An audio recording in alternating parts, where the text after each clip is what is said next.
अस्सलामु अलैकुम वरहमतुल्लाहि वबरकातुहू। आज की इस वीडियो के अंदर हम तहज्जुद की नमाज़ पढ़ने का तरीक़ा जानेंगे। तहज्जुद की नमाज़ कितनी रकात होती है, उसके पढ़ने का तरीक़ा क्या है, नियत किस तरीक़े से करेंगे और कौन कौन सी सूरत पढ़नी है, ये सारी की सारी चीज़ें इस वीडियो के अंदर जानने की कोशिश करेंगे। सबसे पहले तो हम ये जान लेते हैं कि तहज्जुद की नमाज़ की फ़जीलत क्या है।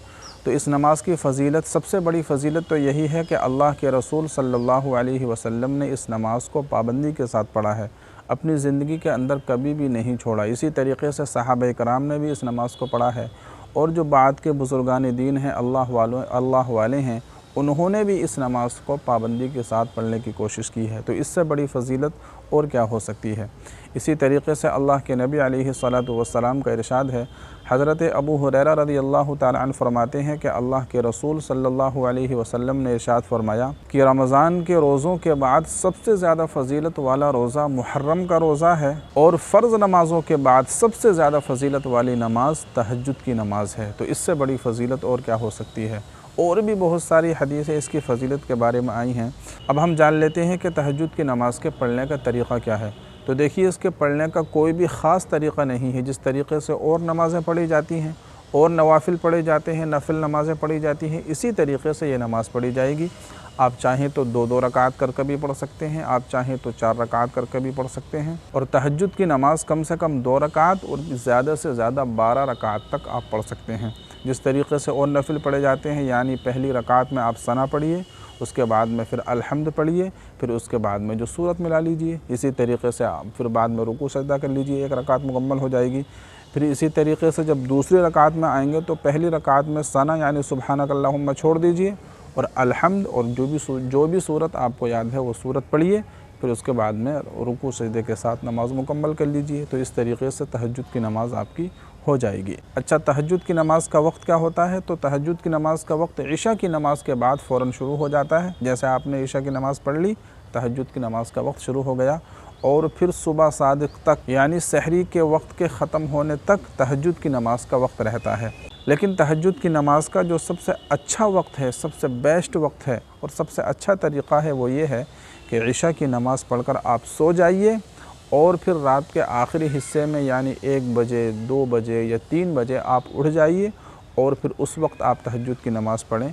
तो ये सबसे बेहतर तरीक़ा है और यही तरीक़ा बुज़ुर्गान दीन का रहा है। तो इस तरीक़े से अगर आप तहज्जुद की नमाज़ पढ़ेंगे कि कुछ देर आप सो जाएंगे और फिर उठेंगे तो ये बेहतर है। वैसे सोना कोई तहज्जुद की नमाज़ के लिए ज़रूरी नहीं है। अगर आप मान लो 1 बजे सो रहे हैं या 2 बजे आप सो रहे हैं तो उस वक्त भी अगर आप तहज्जुद की नमाज़ पढ़ेंगे तो तहज्जुद की नमाज़ आपकी हो जाएगी।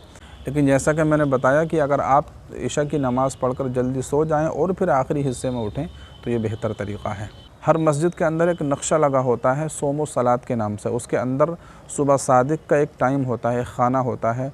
तो हर तारीख़ के एतबार से उसमें होता है कि सुबह सादिक का वक्त कब तक है।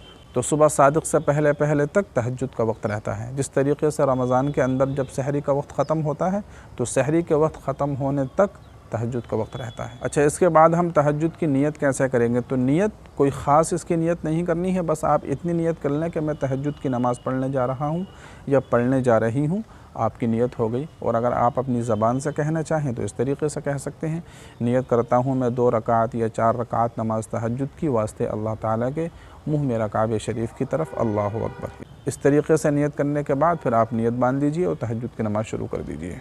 अच्छा, तहज्जुद की नमाज़ में सूरतें कौन सी पढ़नी है। तो सूरतें भी कोई मुतय्यन नहीं है। जो भी आपको सूरतें याद हैं, जो भी सही तरीक़े से आप सूरतें पढ़ना जानते हैं, उन्हीं सूरतों को पढ़ लीजिए। अगर आपके आखिर की 10 सूरतें अलम तरा ली इलाफ से आखिर तक याद हैं तो इन्हीं को तरतीब के साथ पढ़िए। या अगर कुरान करीम की और सूरतें आपको याद हैं, सूरह यासीन याद है, सूरह मुल्क याद है, सूरह रहमान याद है, तो जो लंबी लंबी सूरतें अगर आपको याद हैं तो लंबी लंबी सूरतें पढ़िए और ज़्यादा बेहतर है। तो कुरान करीम जहाँ से भी आपको याद है, जो भी हिस्सा आपको याद है, आप वो पढ़ने की कोशिश कीजिए। और अगर आपको सिर्फ़ सूरह इखलास याद है, कुल हुवल्लाह याद है, तो उससे भी काम चल जाएगा, उससे भी तहज्जुद की नमाज़ हो जाएगी।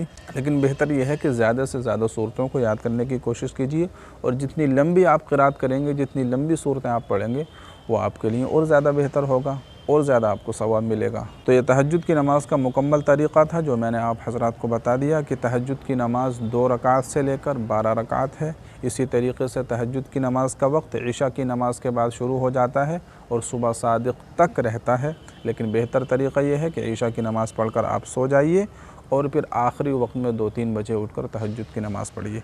इसी तरीके से नियत कैसे करनी है, नियत दिल के इरादे का नाम है। अगर आप अपनी ज़बान से कहना चाहें तो ज़बान से भी कह सकते हैं। इसी तरीके से सूरत कौन सी पढ़नी है, तो सूरत जो भी आपको याद है आप वो पढ़ सकते हैं।